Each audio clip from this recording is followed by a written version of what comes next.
Formation en communication digitale à la maison de la femme, de l'enfant et de la famille. Du 6 au 7 novembre 2024, les apprenantes de la Rive Gauche ont suivi une formation en communication dirigée par le directeur général de Actuel Média. Les détails dans ce journal-là. Rencontre exclusive avec Sidi Bekay Diarra, ancien directeur par intérim de l'ENSUP et fonctionnaire à la retraite après 28 ans de service. Cette semaine, l'équipe de Actuel Média a eu le plaisir de l'interviewer. À suivre dans un instant. Mesdames et messieurs, bonsoir et bienvenue dans ce JT hebdomadaire sur Actuel Média. Comme nous l'annoncions dans les titres, dans le but de renforcer les compétences culinaires de ces apprenantes et de développer la présence en ligne, la maison de la femme, de l'enfant et de la famille de la Rive Gauche a organisé une session de formation de 2 jours en communication digitale. Cette initiative permettra aux participantes d'acquérir les outils nécessaires pour promouvoir leurs produits et attirer de nouveaux clients. Compte rendu de Nana Kadidia Kone.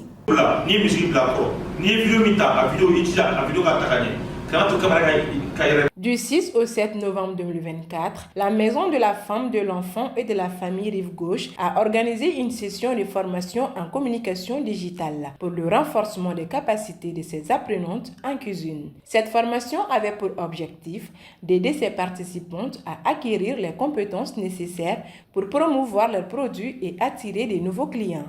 Donc aujourd'hui, nous sommes dans un monde où il faut être beaucoup plus présent sur les réseaux sociaux. Donc pour aussi être présent sur les réseaux sociaux, il faut maîtriser les mécanismes, il faut aussi maîtriser les stratégies. Donc moi, j'étais là pour ces 2 jours de partage d'expérience, je dirais, parce que moi, je ne vois pas ça comme une formation, mais 2 jours de partage d'expérience avec ces jeunes dames et femmes, c'est-à-dire comment créer un compte Facebook, comment créer une page Facebook, comment créer un compte TikTok, l'ensemble de ces réseaux sociaux aujourd'hui où elles peuvent, c'est-à-dire bien évidemment, promouvoir ce qu'elles font, vendre aussi ce qu'elles font pour pouvoir avoir de la clientèle. Donc c'était un peu le but de la formation pour ces 2 jours. Durant ces 2 jours de formation, les apprenantes ont appris des nouveautés en matière de communication digitale. Les impressions, elles sont très bonnes puisque avec M. Raskivi, on a tellement compris la formation. On ne savait pas qu'on pouvait utiliser nos téléphones pour avoir de l'argent et tout. Durant ces 2 jours, M. Raskivi nous a appris à comment booster notre visibilité sur Facebook, TikTok, en même temps, comment avoir de l'argent. Il nous a aussi appris comment créer un compte Facebook et puis une page Facebook, comment créer un compte TikTok, en même temps comment faire un vlog sur TikTok et aussi comment créer des contenus sur TikTok, comment faire une vidéo tout en écrivant des textes. Ouais, les remerciements sont vraiment énormes pour la Maison de la Femme. Un très grand merci à M. Koulibaly surtout. Et aussi à Mme Dela. Merci à la Maison de la Femme, au nom de toutes les participantes. Della Dabo, formatrice à la Maison de la Femme et participante, nous fait part des avantages de cette formation tout en remerciant les initiateurs. Bon, ça a été satisfaisant dans l'ensemble parce que je voyais que dans la salle, il y avait des gens qui avaient de la peine même à rentrer dans, par exemple, Facebook. Moi, personnellement, c'était le cas. Donc, je ne savais même pas comment on peut faire des achats, des ventes sur Facebook et tout. Mais grâce à la formation, alhamdoulilah, ça va. Beaucoup, parce que là, déjà, je suis une vendeuse. Je fais la formation, je suis connue, mais pas sur les médias et tout. Bon, je sais qu'à travers vos formations, je pouvais commencer à publier des trucs. J'ai déjà mon compte Facebook. Je pense qu'avec ça, j'aurai du monde, Inch'Allah. On ne peut que leur dire merci parce que, comme on l'a dit, à chaque fois que vous formez des gens, surtout les femmes, comme la Maison de la Femme est là pour ça, on ne peut que leur dire merci de nous avoir ouvert les yeux, moi ainsi que tous les membres des participants, le reste des participants. La direction de la Maison de la Femme, dans sa mission d'autonomisation, offre d'autres formations. À la Maison de la Femme, il y a beaucoup de formations ici. Il y a la couture, coupe et couture. Il y a la formation coiffure esthétique. Il y a le perlage. Il y a les tatouages. Il y a la transformation des produits. Il y a la restauration. Il y a l'informatique aussi. Vraiment, on remercie beaucoup l'initiative de M. Koulibaly, qui est notre collaborateur. On remercie aussi la directrice d'avoir l'initiative de former les apprenantes sur la communication, comment se bousculer sur les réseaux sociaux. Et je remercie beaucoup les apprenantes. Parmi les apprenantes, il y a un homme ici, parmi nous, qui l'est à remercier. Il a appris la pâtisserie ici, la restauration, la cuisine. Vraiment, vraiment, je félicite mes apprenantes. Cette formation de 2 jours en communication digitale permettra aux participants de mieux utiliser les réseaux sociaux comme Facebook et TikTok pour promouvoir leurs produits, booster leurs comptes et attirer davantage de clients. Le formateur ainsi que les participants ont tenu à remercier les initiateurs de cette belle opportunité pour les jeunes dans un monde où les réseaux sociaux sont devenus incontournables. Du 14 au 17 novembre 2024, le Centre international de conférence de Bamako accueillera la première édition du Salon des arts, du design et de la décoration. Le thème principal de cet événement inaugural est « Redéfinir l'art et le design au Mali ». Dans le cadre des stratégies de communication entourant ce grand rendez-vous, une rencontre avec les acteurs du secteur s'est tenue dans les locaux de Justice. Plus de détails avec Maïmouna Dao.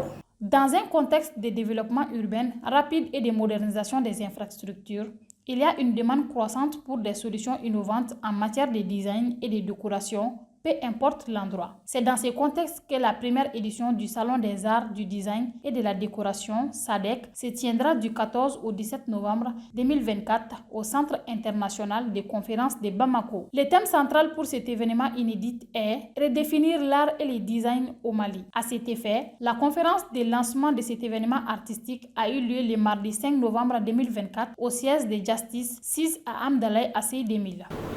Nous aurons, comme tout salon, nous aurons au programme une grosse journée de panels animés par des experts du secteur.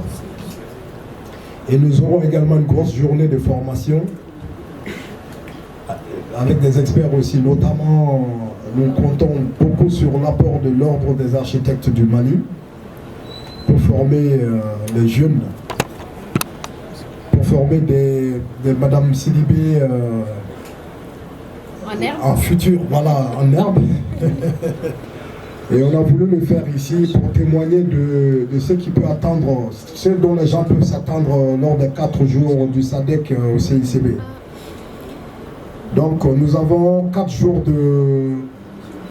d'exposition vente et d'animation artistique. Et aussi, on a pensé aux enfants parce qu'on s'est dit que si les parents viennent visiter les stands, les merveilles qui se trouvent dans les stands, il faut trouver une occupation pour les enfants. Donc nous avons pensé aussi à créer un espace kids où les enfants peuvent venir jouer un peu aux designers et aux décorateurs en herbe. Donc c'est un peu ça, le SADEC c'est un peu magnifier l'art et l'artisanat malien et puis en un mot quoi, en gros. L'objectif du SADEC est de créer une plateforme unique et dynamique pour préserver le patrimoine artistique du Mali et ensuite mettre l'accent sur les créativités des artisans et designers. Un début, ce n'est qu'un début et nous souhaitons réellement une continuité. Donc la logique est que nous sommes les architectes, nous faisons la promotion de l'art et les architectes dans ce créneau. Nous sommes invités à travailler avec nos artistes locaux et surtout pour une certaine mutation de notre tradition. Notre intervention, qui est tout le temps demandée au niveau de notre pratique architecturale, c'est de faire intervenir dans le temps et dans la durabilité, comme a été souligné un peu Madame Sidibé, c'est de faire intervenir les intervenants locaux même, des intervenants locaux dans nos traditions. Tout l'honneur est pour nous. Voilà. Donc ici, on a beaucoup parlé d'innovation ici. En ce qui nous concerne, ce qu'il y a de vraiment innovant, c'est que nous, on a commerce, c'est commerce bien sûr, mais même dans le domaine du commerce, on peut faire des choses innovantes. Alors, en l'occurrence, chez nous, il s'agissait de un peu aller vers quelque chose de nouveau. C'est quoi cette chose nouvelle? C'est de pouvoir mettre à disposition des Maliens des choses qui, dans le temps, ne venaient ici que sur commande spéciale. Bon. Ces salons se veulent comme mission de promouvoir et de valoriser les talents locaux, tout en offrant une plateforme aux importateurs multinationaux et aux fabricants locaux, afin d'exposer leurs produits. Je suis dans l'architecture et le design d'intérieur depuis bientôt 10 ans. Ça fait 10 ans que nous œuvrons aux côtés des Maliens pour embellir leurs espaces, pour rénover leurs espaces professionnels, pour qu'ils s'y sentent mieux et bien. Alors, pour revenir un peu au contexte du salon, je félicite l'initiateur, M. Diarra, pour l'organisation de cet événement qui va mettre en lumière l'art malien, le savoir-faire de nos artisans et de nos ouvriers. C'est très important parce qu'on a tellement... on pense que pour avoir de belles choses, il faut forcément importer, il faut vraiment des produits industriels. Ici au Mali, nous avons des artisans qui ont le savoir-faire, qui ont du goût, qui ont du talent, qu'il faut aussi accompagner et qu'il faut mettre en lumière. Ces artisans sont dans des conditions pas très favorables pour leur épanouissement.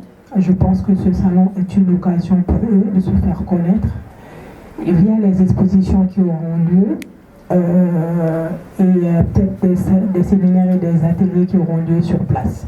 Durant ces 3 jours du Salon des arts, du design et de la décoration, SADEC, 100 artisans, designers et entreprises du secteur des arts et de la décoration d'intérieur sont prévus et environ 5000 participants sont attendus. Le salon prévoit de présenter une gamme diversifiée de produits et services, allant de la décoration au jardinage en passant par les senteurs des maisons. Alors que le Salon des arts, du design et de la décoration s'apprête à célébrer la créativité malienne, nous nous tournons également vers un homme dont l'héritage culturel a profondément marqué le paysage intellectuel du pays. Âgé de 84 ans, Sidi Bekay Diarra est un fonctionnaire à la retraite depuis 1996. Ancien professeur principal, conseiller pédagogique et directeur par intérim de l'école normale supérieure, il faisait partie des élèves les plus brillants du Soudan actuel Mali. Cependant, une histoire tragique se cache derrière son parcours exceptionnel. Qui est-il vraiment ? Des éléments de réponse dans ce portrait réalisé par Abdoulaye Meiga. Il me vient toujours en tête que j'ai été brimé à tort. À tort. J'ai fait un concours, je suis admis 2e du Soudan. On me dit que je suis trop âgé pour Saint-Louis, à la dernière seconde où je dois prendre l'avion, pour m'envoyer à un cycle inférieur. Moi, j'étais en 4e du lycée. C'est pas le premier cycle. On m'envoie à l'école militaire. Cette année, Sidi Bekay Diarra fête ses 84 ans. Au moment de notre arrivée à son domicile, il reçoit une visite d'un collaborateur de longue date. Ancien, brillant élève du Soudan français à l'époque coloniale, il a commencé son parcours à l'école de la République en octobre 1947, puis à l'école Ismaïla Diawara de Kenzambougou en 1952. Il était de la même promotion qu'Ali Blondambé, ancien ministre des Affaires étrangères du Mali, et Massa Sanogo, professeur à l'école de médecine de Bamako, décédé l'an dernier. Par la suite, il fut admis au lycée Terrasson de Fourgère, devenu le lycée Askia Mohamed en 1961. Au lycée, il réussit au concours international d'entrée au lycée de Saint-Louis, se classant 2e du Soudan. Cependant, au moment de partir, le destin a pris un tournant inattendu. Après le lycée, les études ne sont pas finies. Hein. Étant au lycée, en 4e du lycée, j'ai fait le concours international d'entrée au lycée de Saint-Louis. J'étais admis 2e du Soudan. Au moment du départ de l'avion, on m'a dit que je suis trop âgé pour Saint-Louis. Et on m'a envoyé à Kati, à l'école militaire, qu'on appelle maintenant Prisani. Sinon, c'était l'EMPA, l'école militaire préparatoire africaine. Les 8 territoires de l'ex-AOF avaient les enfants là-bas. Bon, il faut faire 5 ans pour être sergent. Or, l'école, les MPA là, avaient le niveau de la 6e, c'est-à-dire du cours moyen de deuxième année. Moi, j'étais en 4e du lycée. J'étais en 4e du lycée. J'ai été vraiment à mes dépens. Après les 5 ans, sergent, major de promotion, j'ai fait un autre concours. Concours de la fonction publique, au titre de commis d'administration. J'étais admis. Ça, c'était en 1960. On m'a affecté à Bafulabi.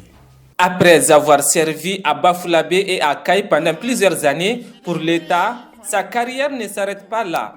En 1982, il rejoint l'école normale supérieure ENSUP, où il occupe les fonctions de conseiller pédagogique et 2 fois directeur par intérim. Je suis venu à l'ENSUP le 6 août 1982. Et une semaine après, on m'a donné une décision pour le lycée de Badlabougou.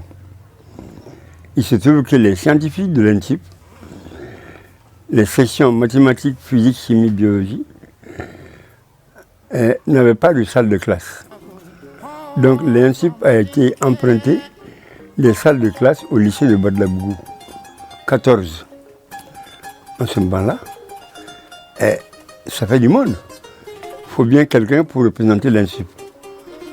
La décision m'a affecté à Badlabougou, au complexe de Badlabougou, pour veiller sur le bon fonctionnement des cours, la propriété des locaux, et l'entretien du lieu et le respect des étudiants de l'ENSUP par les élèves du lycée. Bon, moi j'ai été envoyé là-bas et j'ai tenu là-bas pendant 10 années. Durant ces 10 années de service à l'ENSUP, Sidi Bekay Diarra a toujours su remplir son rôle avec brio, gardant ainsi des liens forts avec ses anciens collaborateurs. Bon, moi je l'ai trouvé à l'école normale supérieure en fin 86. Ce temps-là, il était chargé, il était représentant de la direction sur la colline du savoir. Il était chargé des départements scientifiques, maths, bio et physique chimie. Bon, on était vraiment de bons collègues. Après, quand il est revenu, on s'est retrouvés au siège, c'est-à-dire à l'école normale supérieure. On a travaillé ensemble. C'était mon grand frère. Et il est mon aîné, il me sert de conseiller comme il le faut. Depuis son départ à la retraite en 1996, Sidi Bekay Diarra se consacre à certaines activités principales. Apprendre et lire le Coran et remplir les diplômes des étudiants maliens, tâche qu'il a commencé en 1982.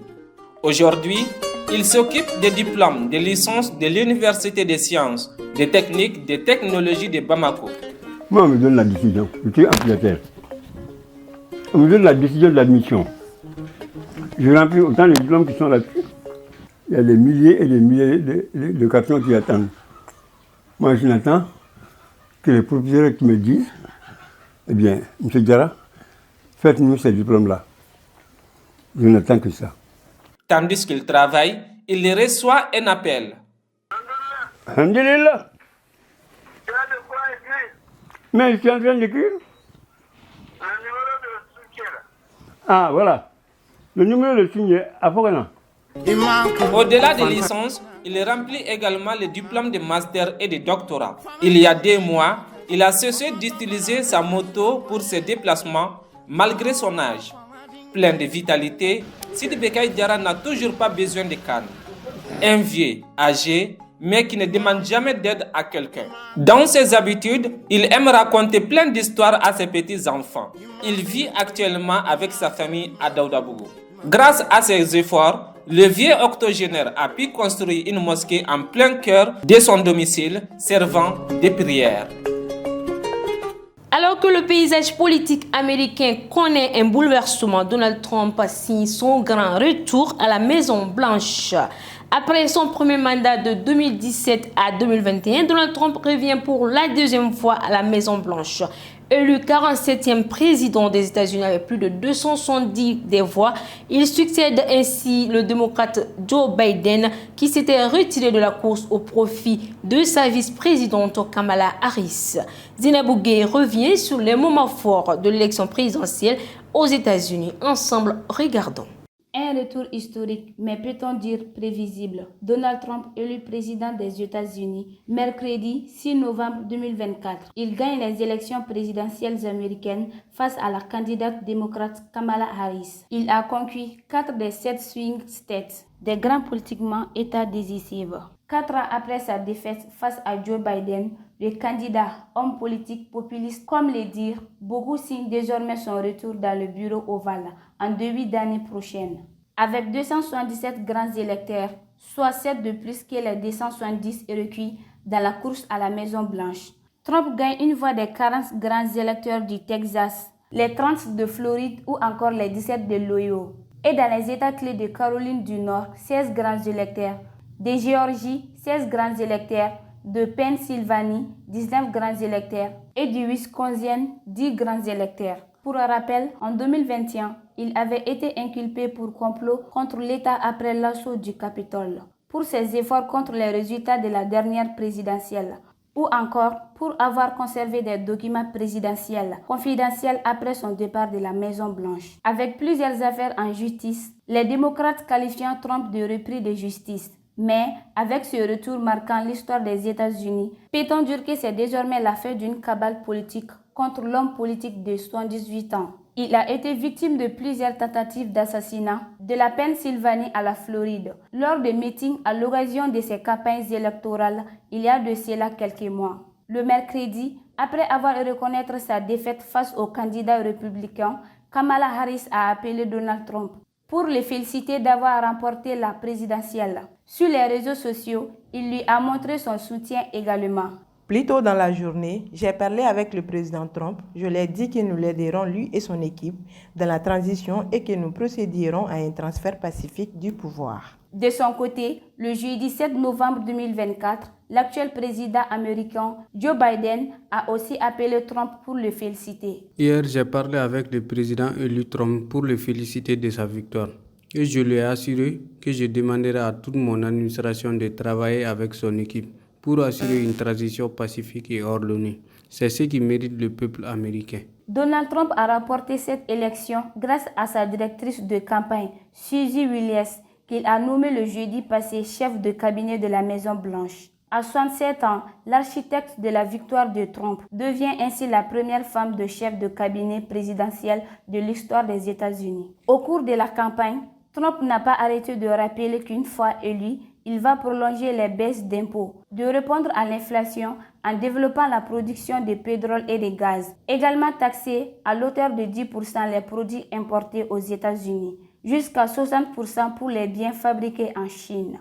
En ce qui concerne l'immigration, le républicain veut lancer la plus grande opération d'expulsion de l'histoire des États-Unis, ciblant 11 millions d'étrangers sans papier dans le pays. Pour certains, c'est le temps de la victoire, pour d'autres de la défaite. C'est ça la démocratie. Selon Joe Biden, après la victoire de Trump, il a ajouté que « J'accomplirai mon devoir de président. J'ai prêté serment et le 20 janvier, la transition sera pacifique. » Il faut reconnaître, le monde attend de Trump un nouveau souffle pour la politique étrangère américaine.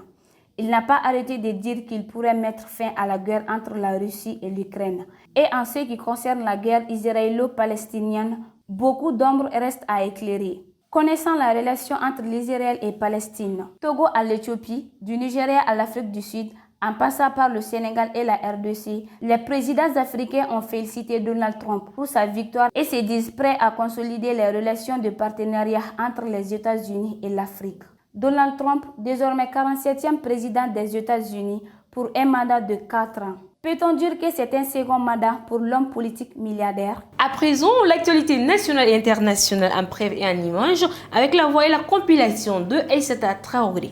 L'actualité nationale. Le ministre des Transports et des Infrastructures, dirigé par Mme Dambélé Madina Sissoko, organise la 50e édition de la réunion annuelle des routes qui se tiendra du 7 au 9 novembre 2024 au centre Maïva Palace de Bamako à Amdalaï ACI 2000. Cette année, le thème de la réunion portera sur la résilience des infrastructures routières face au changement climatique. L'actualité hors de nos frontières. Après 18 mois de conflits civils qui ont secoué le pays, le Soudan a lancé son tout premier programme de vaccination contre le paludisme. Cette campagne vise à administrer le vaccin à environ 148 000 enfants de moins de 12 ans dans 15 sites différents répartis dans les États. L'actualité internationale. Les manifestations organisées par les dirigeants de l'opposition et leurs partisans au Mozambique ont été dispersées par des gaz lacrymogènes tirés par la police. Alors qu'ils se dirigeaient vers la capitale Maputo, des centaines de manifestants ont été confrontés aux forces de l'ordre jeudi 7 novembre 2024. Toujours dans l'actualité internationale, dans la nuit du jeudi 7 au vendredi 9 novembre 2024, au moins 25 personnes ont été blessées lors d'une frappe russe sur un immeuble de 12 étages à Kharkiv, la deuxième ville d'Ukraine, dans le nord-est du pays, a annoncé le maire. Une partie des premières et troisième étages ont été partiellement détruites et plusieurs immeubles aux alentours ont également subi des dommages. Mesdames et messieurs, c'est tout pour ce JT hebdomadaire que j'ai eu l'honneur de présenter. Merci de l'avoir suivi et à très bientôt sur Actuel Média. Parce que nous croyons au grand potentiel humain, parce que nous incarnons la performance, parce que l'autonomisation et le perfectionnement de l'élite constituent notre objectif. Rejoignez-nous, Université Bazo, la performance par excellence. La prestigieuse Université d'Excellence est UTG, première université qui offre la formation robotique et électronique révolutionnée au Mali. Et UTG, 80% de pratique et 20% de théorie.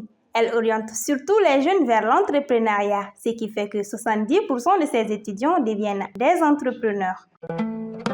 Sistra Technologies est une société de prestation de services et de commerce, évoluant dans le domaine des nouvelles technologies de l'information et de la communication, la fourniture de matériels biomédicaux, la bioinformatique.